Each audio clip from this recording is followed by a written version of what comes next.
Shalom.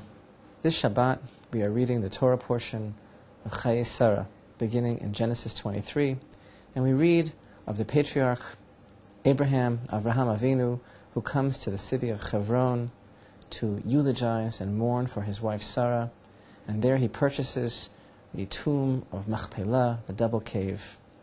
You know, the Midrash states that although the Holy One, blessed be He, bequeathed the entire land of Israel to Abraham through Isaac as an inheritance to the children of Israel, still there are three places in particular in the entire land of Israel, and only three, about which the Torah bothers to record financial transaction, a deed of sale, as if to somehow attest and testify to the fact that these places indeed were purchased. The first of those three places we read about this Shabbat in Parshat Chayei Sara. It is indeed the city of Hevron, the tomb of Machpelah, which we read about Genesis 23, beginning in verse 16, how Abraham listened to Ephron and weighed out to him the silver, 400 shekel of silver, and the field of Ephron, which was in Machpelah, before Mamre, and everything in the field was indeed established to Abraham as a possession in the presence of the children of Chet. The second place that we read about later on in the Torah is Genesis 33. There we read, beginning in verse 18, in the city of Shechem, that Jacob came in peace to the city of Shechem, and we read there how he bought the parcel of ground where he had spread his tent at the hand of the children of Hamor, Shechem's father, for 100 pieces of money. Further, we read of the city of Jerusalem.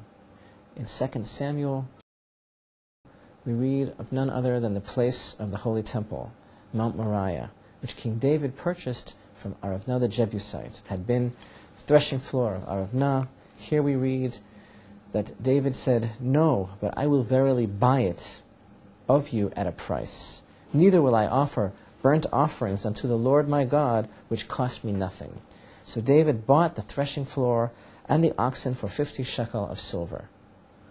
So the Midrash points out that these three places are recorded, especially in our Holy Torah, as being the subject of a financial transaction wherein they were actually purchased in the name of all of Israel for every generation.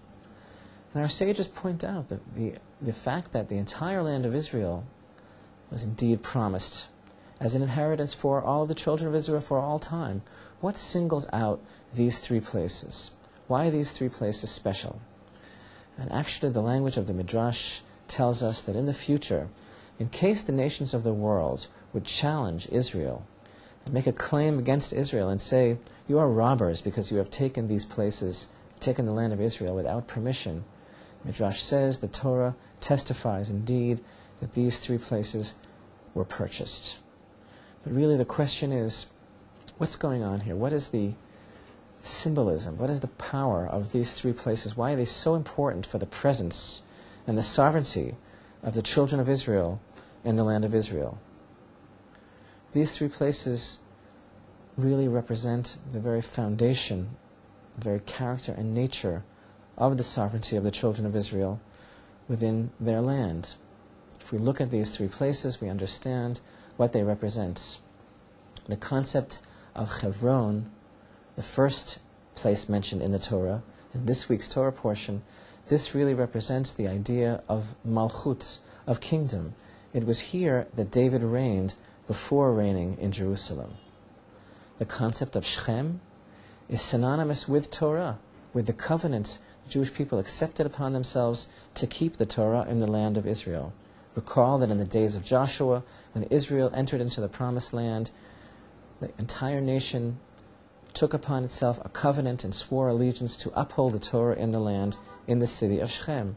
And, of course, the concept of Jerusalem, the concept of Mount Moriah, place of the Holy Temple, is the concept of holiness. And this is the nature, this is the quest, the destiny, the purpose of the children of Israel in the land of Israel. Kingdom and Torah and holiness. This is the very promise of God to the whole world, that when Israel dwells in her own land, Israel represents the sovereignty of God in this world. The kingdom of Israel and the nation of Israel that conducts its life in holiness according to the Torah of Israel brings about a state of blessing and prosperity for the entire world. Thus, the presence of the Jewish people in the land of Israel is a reflection of the sovereignty of the Creator. And so, while we may hear voices and while there may be all sorts of claims made against the Jewish people's presence in the land of Israel, just as really foreshadowed by the sages of this midrash who tell us why the Torah went and bothered to record this deed of sale, while others may consider it extremely politically incorrect for there to be Jewish presence in Arab-populated areas, and for there to be indeed Jewish presence altogether in the land of Israel, the fact is that God is not always politically correct.